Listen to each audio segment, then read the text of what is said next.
দর্শক আসসালামু আলাইকুম। আপনারা যদি মিষ্টি কুমড়ার অধিক ফলন পেতে চান তাহলে আজকের এই ভিডিওটি আপনাদের জন্য। আজকের এই ভিডিওতে এমন একটি দ্রবণ তৈরি করে দেখাবো যে দ্রবণটি আপনারা যদি আপনাদের মিষ্টি কুমড়া চারার গোড়ায় 10 দিন অন্তর অন্তর দেন তাহলে সেখান থেকে অধিক পরিমাণ ফসল আপনারা পাবেন।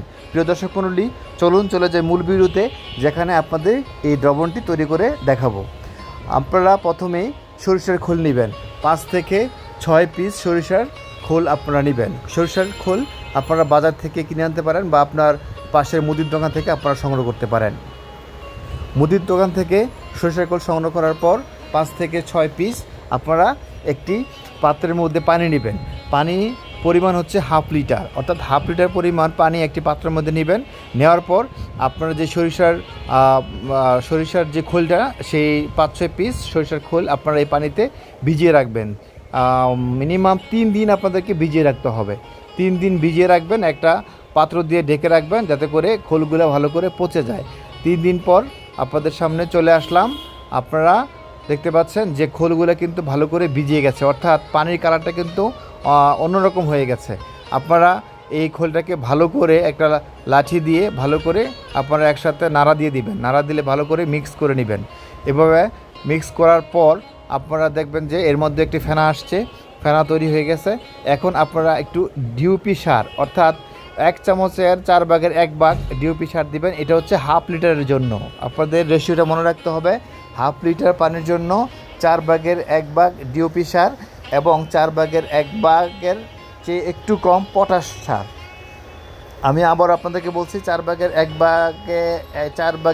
ভাগের চেয়ে একটু কম পটাশ সার মিক্স করে আপনারা ভালো করে নাড়া দিয়ে দিবেন। আপনারা দেখতে পাচ্ছেন যে আমি ভালো করে নেড়ে দিচ্ছি যাতে করে এই সারগুলি প্রাণীর দ্রবণের সাথে মিশে যায়। আপনারা এভাবে নাড়া দিয়ে দিবেন। দর্শক, আমি যে 1/2 লিটার পানি নিয়েছিলাম তার সাথে আরও এক্সট্রা 1/2 লিটার পানি যোগ করে নিলাম। যোগ করে আমি ভালো করে এখন নেড়ে দিব। আপনারা এভাবে ভালো করে নেড়ে দিবেন যেন দ্রবণটি ভালো করে একসাথে মিক্স হয়ে যায়। এখন আমি এই দ্রবণ থেকে 1 গ্লাস পরিমাণ দ্রবণ নিব গাছের গোড়ায় দেওয়ার জন্য। আপনারা পুরো দ্রবণটি দিবেন না, 1 গ্লাস পরিমাণ দ্রবণ নেবেন। এই দ্রবণটি 10 দিন পর পর দেওয়ার চেষ্টা করবেন, তাহলে দেখবেন যে আপনার মিষ্টি কুমড়া চারা থেকে আপনার অধিক পরিমাণ আপনারা ফসল পাবেন। আমি 1 গ্লাস পরিমাণ দ্রবণ নিয়ে নিলাম। নেওয়ার পর যেই মিষ্টি কুমড়া চারার গাছে আপনারা দিবেন, সেই মিষ্টি কুমড়া চারার আশেপাশে আপনারা নিড়ানির সাহায্যে মাটিটা আলগা করে নেবেন। প্রিয় দর্শক মণ্ডলী, আপনারা দেখতে পাচ্ছেন যে আমি মাটিটা নিড়ানির সাহায্যে আলগা করে নিচ্ছি। আপনারা এভাবে আলগা করে নেবেন। যে কোনো চারা আপনারা দিতে পারেন, তবে মিষ্টি কুমড়ার চারা দিলে এর ফলনটা আপনার অনেক বেশি ভালো হয়। আমি মাটিটা আলগা করে নিলাম।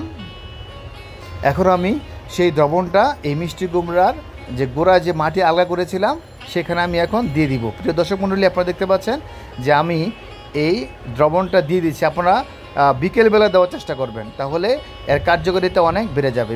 এই প্রতিবেদন যদি আপনার কাছে ভালো লাগে থাকে তাহলে আমার চ্যানেলটিকে সাবস্ক্রাইব করে রাখবেন। ধন্যবাদ সবাইকে আমার ভিডিওটি দেখার জন্য।